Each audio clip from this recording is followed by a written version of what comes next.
자, 오늘 샤우팅할 말씀은 17절입니다. 17절 말씀. 누가복음 17장 17절. 자, 우리 힘차게 샤우팅합니다. 시작. 예수께서 대답하여 이르시되 열 사람이 다 깨끗함을 받지 아니하였느냐? 그 아홉은 어디 있느냐? 예수께서 대답하여 이르시되 열 사람이 다 깨끗함을 받지 아니하였느냐? 그 아홉은 어디 있느냐? 예수께서 대답하여 이르시되 열 사람이 다 깨끗함을 받지 아니하였느냐? 그 아홉은 어디 있느냐? 누가복음 17장 17절 말씀. 아멘. 할렐루야. 네, 오늘 함께 읽을 귀한 말씀을 가지고 그 아홉은 어디 있느냐라는 제목으로 하나님 말씀 함께 나누겠습니다. 예수님은 십자가를 지기 위해서 지금 계속해서 예루살렘을 향하며 전진하고 계십니다. 만나는 모든 사람들 외면하지 아니하시고 하나님 나라에 들어가기 위해서 무엇이 필요한지, 하나님 나라가 어떤 곳인지 계속해서 말씀하고 계십니다. 하나님 나라에 들어가기 위해서 가장 중요한 게 무엇이냐? 그것이 회개입니다. 뭐라고요? 회개. 예, 회개를 계속해서 말씀하시는 거예요. 회개는 쑥스러운 것도 아니고 창피한 것도 아니고 부끄러운 것도 아니고 내가 살기 위해 반드시 해야 되는 겁니다. 예, 회개는 중요한 겁니다. 너무나 중요한 겁니다. 그래서 우리의 기도 가운데 신앙생활 가운데 꼭 필요한 게 뭐냐? 회개입니다. 회개는 꼭 필요한 거예요. 창피한 게 아니에요. 우리는 뼛속까지 죄인이고 죄 장아찌고 죄 공장이니까 어쩔 수 없어요. 회개를 해야 천국에 갈 수 있는 겁니다. 그래서 15장에서도 회개하고 돌아와야 된다. 돌아와야 된다. 그래서 탕자 이야기, 그런 내용이 돌아와야 되는 이야기, 그게 바로 회개에 대한 거고요. 16장에서도 재물보다 회개가 더 중요하다. 회개가 가장 중요하다. 돈보다 더 중요한 게 회개다라는 것을 이야기했고요. 그 다음에 17장에서도 회개하고 용서하고 죄사함을 받아 하나님의 나라에 들어가는 것이 얼마나 중요한지 이런 사람들을 찾고 계신 거예요. 찾고 계신다. 그 표현이 뭐냐? 그 아홉은 어디 있느냐? 다 같이 한번 해볼까요? 시작. 그 아홉은 어디 있느냐? 회개했느냐? 이거예요. 네. 그래서 주님이 찾고 계신 사람이 있는데 하나님이 찾고 있는 사람은 회개하는 사람입니다. 그러면 그 회개하는 사람이 어떤 모습으로 살아가야 되는지, 하나님이 어떤 사람을 찾고 계신지 오늘 본문 말씀을 통해서 세 가지를 함께 나누려고 하는데요. 첫 번째는 주님이 찾는 사람은 어떤 사람이냐면 내가 불쌍한 존재라는 걸 고백하는 사람이에요. 내가 어떤 사람이라고요? 불쌍한 존재라는 것을. 자, 예수님이 예루살렘으로 가시던 길에 한 마을을 지나가시는데 거기에 나병 환자 10명이 있었어요. 나병 환자들은 특징이 뭐냐면 이 병에 걸리면은 공동체 생활을 할 수가 없어요. 그 동네에서 벗어나야 돼요. 떠나야 돼요. 성 밖에서 자기들끼리 살아야 되는 거예요. 그러니까 아마도 예수님이 그 마을을 지나가셨다는 얘기는 그 마을 어귀쯤에서 이 나병 환자 10명이 같이 생활하고 있는 그 지역을 아마 지나가고 있었던 것 같아요. 자, 보니까 11절에 보니까 예수께서 예루살렘으로 가실 때에 그랬죠? 사마리아와 갈릴리 어디로? 사이로. 그러니까 갈릴리 사이. 그러니까 사마리아가 있고 갈릴리아가 있는데 그 경계쯤에 이 사람들이 있었던 거죠. 여기 가지도 못하고 저기 가지도 못하고. 그러니까 유대인들도 거기 있고 갈릴리 사람에서 사마리아 사람들 중에서도 나병 환자 걸린 사람도 거기 있고. 그러니까 그쯤에 있었던 상황이라고 볼 수가 있어요. 12절에 보니까 한 마을에 들어가시니 나병 환자 10명이 예수님을 만나 멀리 서서 이렇게 돼 있죠. 그래서 이 사람들은 율법에 따라 사람에게 가까이 갈 수가 없어요. 가까이 가면은 안 돼요. 그러면은 유대 율법에 의해서 치리를 받게 되는 거예요. 그러니까 멀리 서서 예수님이 지나간다는 것을 알고는 멀리 서서 뭐라고 하느냐? 자, 13절 같이 있습니다. 시작. 소리를 높여 이르되 예수 선생님이여 우리를 어떻게 해요? 불쌍히 여기소서 하거늘. 예, 여러분 이 너무나 중요한 표현입니다. 우리를 불쌍히 여기소서. 여러분 병이 그렇게 중하면은 주님 우리 병 낫게 해주세요. 나병 고쳐주세요. 그렇게 외쳐야 되는데 이 사람들이 외치는 건 소리는 뭐냐면 우리를 불쌍히 여기소서예요. 자, 여러분 우리가 가장 먼저 주님께 부르짖는 기도가 이게 돼야 돼요. 오늘 기도 제목 여러분 가지고 왔지만 가장 먼저 하나님께 드려야 할 기도가 뭐냐면 주님 불쌍히 여겨주세요. 내 남편 불쌍히 여겨주시고 내 자녀들 불쌍히 여겨주시고 내 가족들 불쌍히 여겨주세요. 이 기도가 먼저 돼야 돼요. 그건 뭐냐면 나를 불쌍히 여겨달라는 그 기도 속에는 뭐가 들어있냐면 하나님 저는 죄인입니다. 저는 죽을 수밖에 없는 죄인입니다. 나를 불쌍히 여겨주세요. 그게 담겨져 있는 거예요. 우리가 이거 가장 먼저 해야 될 기도인 거예요. 우리는 죄로 인해 죽을 수밖에 없는 존재인데 예수님을 만나 구원받았잖아요. 예, 그걸 얼마나 감사해요. 그래서 예수님을 만나지 못하고 살아가는 모든 인생은요, 그 자체가 다 불쌍한 인생이에요. 여러분, 멋지게 생겼고 아주 튼튼하게 생겼고 잘 나가는 사람도 여러분 영적으로 보면 어떤 사람이에요? 불쌍한 인생. 그냥 불쌍한 인생이라 그냥 보면 돼요. 나도 불쌍하고 그냥 너도 불쌍하고 옆에 사람 보세요. 옆에 사람 보세요. 너도 불쌍하고 멀쩡하게 생겼지만 우리 그냥 다 그냥 불쌍한 존재예요.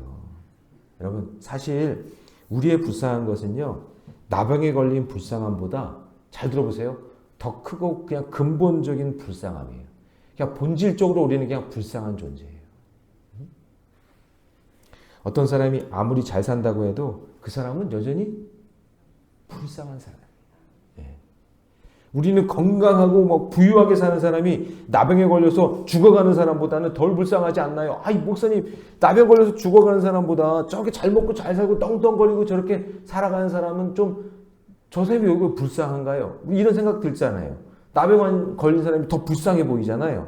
그러나 여러분 모든 사람들은 뼛속까지 죄인으로 바라보면 다 똑같이 불쌍한 존재라는 거예요. 도토리 키재기예요. 어쩌면 나병에 걸린 사람의 불쌍함보다 하나님을 떠난 사람에 대한 불쌍함이 더 큰 거예요. 그냥 그 차이를 그 사람이 모를 뿐이지 인간은 다 불쌍한 거예요. 예. 지금은 내가 에덴 동산 같은 곳에 있어서 자기가 불쌍한 존재라는 것을 모를 뿐이지 하나님을 떠난 인간이 미래에 가게 될 지옥을 볼 수만 있다면 예수 믿지 않고 사는 내가 가장 불쌍한 존재라는 것을 잊으시면 안 돼요. 그래서 여러분 보세요. 저를 병 걸린 사람이 불쌍한 게 아니라 예수 믿지 않는 사람이 더 불쌍한 거예요. 그 사람은 지옥 갈 거니까. 그렇죠? 그러므로 여러분 우리는 지금의 불쌍함보다 미래에 당할 그런 불쌍함에 대해서 모르면 안 돼요. 무지하면 안 돼요. 내가 아파 힘들어 집안에 환자들이 있어 불쌍하지. 불쌍한데 그것보다 더 불쌍한 게 있다는 것을 기억하셔야 돼요. 예수 믿지 않고 살아가는 게 그게 가장 불쌍한 인생인 거예요. 그게 지금 불쌍한 것뿐만 아니라 미래도 불쌍한 거예요. 그 인생은 미래도. 그래서 그 불쌍함을 모르는 것이 진짜 불쌍함이에요. 그러므로 여러분 우리가 날마다 내가 죄인임을 인정하며 나를 불쌍히 여겨달라고 기도해야 되는 거예요. 할렐루야! 네, 불쌍히 여겨달라고 늘 기도하시기 바랍니다.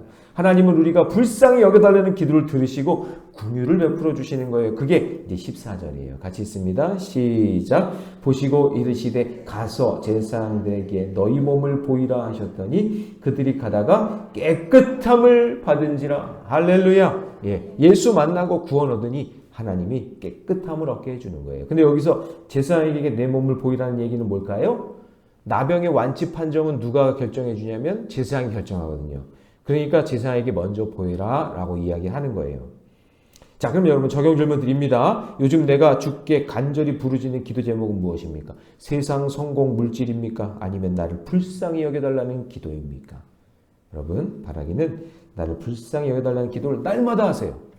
기도 가운데 꼭 넣으세요. 하나님 나를 불쌍히 여겨주세요. 저는 기도해요. 하나님 제 인생도 불쌍히 여겨주시고 제 가족들도 불쌍히 여겨주시고 하나님 저의 내 자녀도 하나님 불쌍히 여겨주세요. 네, 그렇게 기도하는 거예요. 자, 두 번째 주님이 찾으시는 사람은요. 겸손하게 감사할 줄 아는 사람이에요. 주의 말씀으로 이 10명의 나병 환자가 깨끗함을 받았죠. 얼마나 감격스럽고 감사한 일이에요. 수십 년 동안 감옥 같은 그런 인생을 살았는데 얼마나 쑥스럽고 창피하고 부끄럽고 이게 죄 많은 그런 병인지 사람들 앞에 가까이 나가지도 못하고 격리돼서 마을 밖에서 그렇게 살아갔단 말이에요. 근데 거기에서 자유함을 얻었으니 얼마나 감사한 일이에요. 마을 밖에 격리되어서 가족도 만나지 못했단 말이에요. 그러니 병 고쳤을 때 아마 가장 누굴 먼저 만나고 싶었을까요? 가족을 만나고 싶었겠죠. 그리고 제사장에게 치료를 받고 이제 가족에게 돌아갔어요. 그리고 막 울고불고 나가 고침을 받았다고, 내가 나음을 얻었다고, 내가 이렇게 고쳐졌다고 하면서 막 그렇게 기뻐했겠죠. 그러나 그 중에 한 사람만이 주님 앞에 나오는 거예요, 다시. 예. 그래서 15절 보세요. 그 중에 한 사람이 자기가 나은 것을 보고 큰 소리로 하나님께 영광을 돌리며 돌아와. 16절 같이 있습니다. 이런 모습이 우리의 모습이어야 돼요. 시작. 예수의 발 아래 엎드려 감사하니 그는 사마리아 사람이라. 할렐루야. 여러분 저를 보세요. 여러분 감사한 일이 있으세요? 예수 만나서 감사한 일이 있으세요? 네? 네. 예수 믿고 감사한 일들이 있으면 그 감사의 일을 주님 앞에 나와 하나님 진짜 감사합니다. 하나님이 고쳐주셨고 하나님이 여기까지 인도해 주셨고 하나님이 돌봐주실 것을 믿으니 하나님 감사합니다. 그런 마음으로 예배를 드려야 돼요.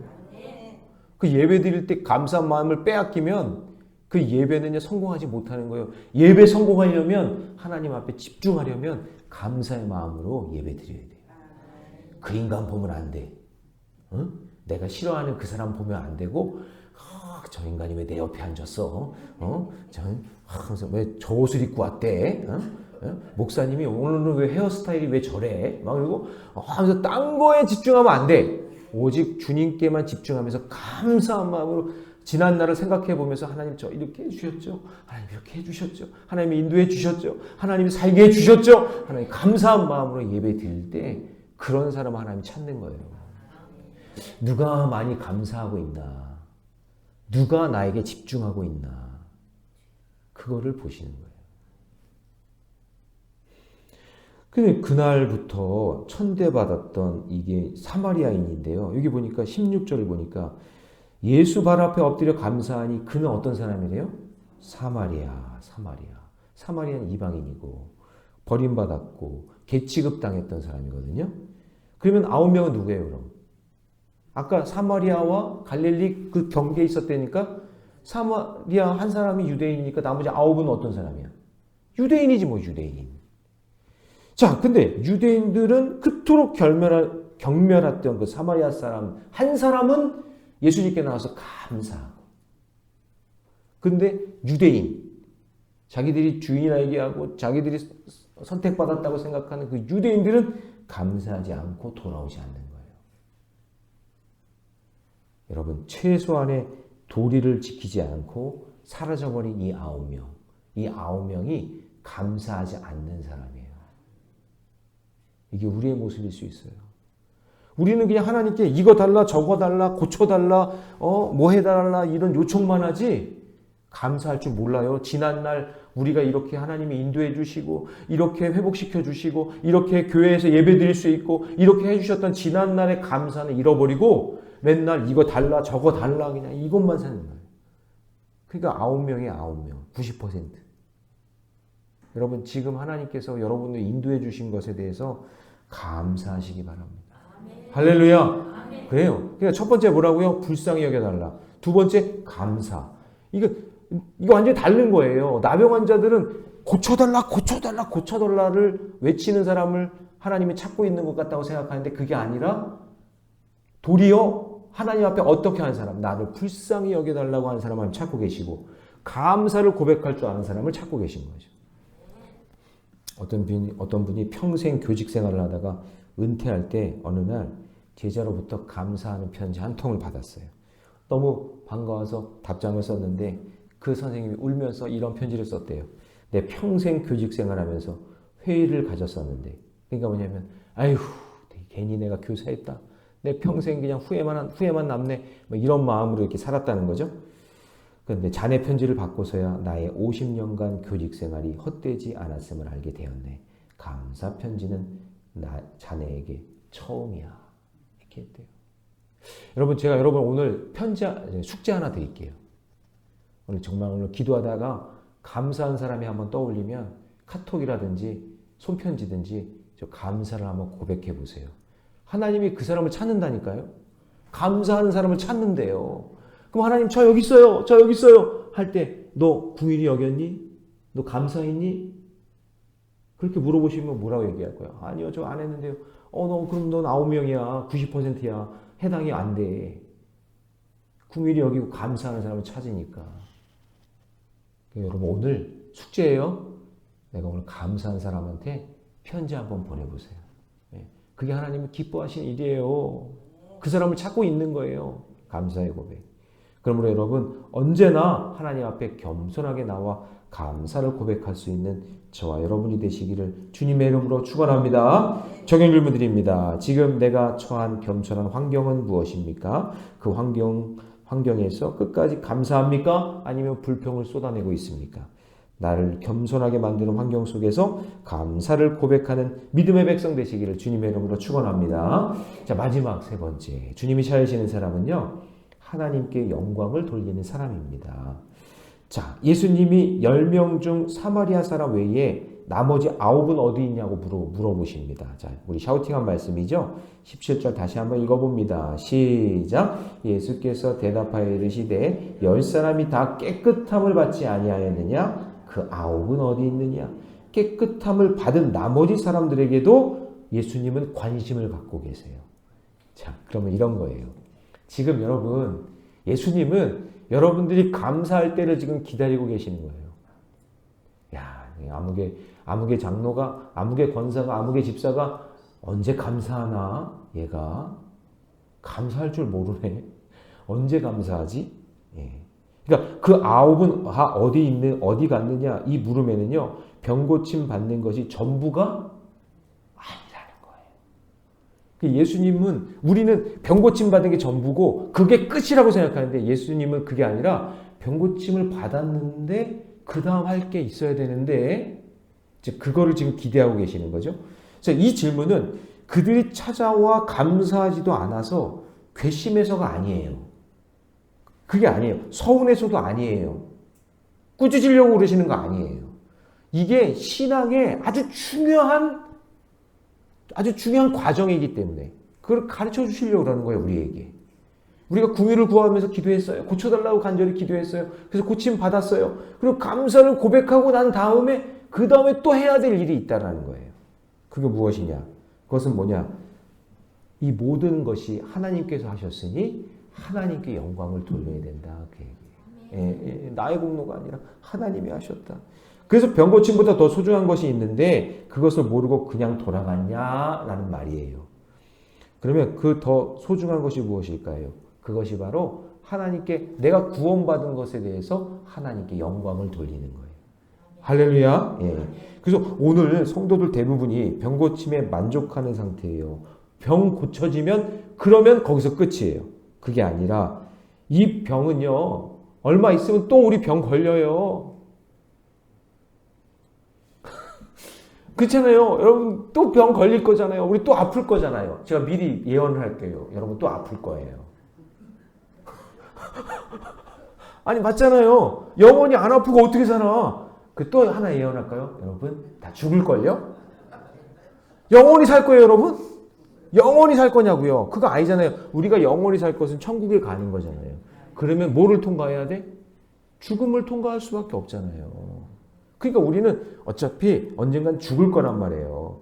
여러분, 아침부터 죄송해요. 서운하게 생각할 필요 없어요. 우리는 또 아플 거고, 우리는 또 죽는 건 아니라 하여튼 죽을 거예요. 그러니까 여러분, 그러니까 우리가 늘 그럴 수밖에 없는 존재이기 때문에 우리를 불쌍히 여겨야 돼요. 우리가 죽을 거예요. 그렇죠? 순서가 없어. 우리 그렇게 연약해. 그러니까 날마다 나에게 생명 주신 거, 나에게 이렇게 일할 수 있고 사역할 수 있고 일 감당할 수 있는 일을 주신 거에 대해서 감사하면서, 그렇죠? 감사하면서 모든 것 다 하나님께 영광 돌리며 살아가는 거예요. 나를 구원해 주신 그 하나님께. 여기까지 가야 그 사람 하나님 찾는다 그 얘기예요 지금. 근데 유대인들 9명은 어떻게 한 거예요? 병 고쳐달라고 그렇게 해가지고 병 고쳐주셨는데 감사하지도 않아. 하나님께 영광 돌리지도 않아.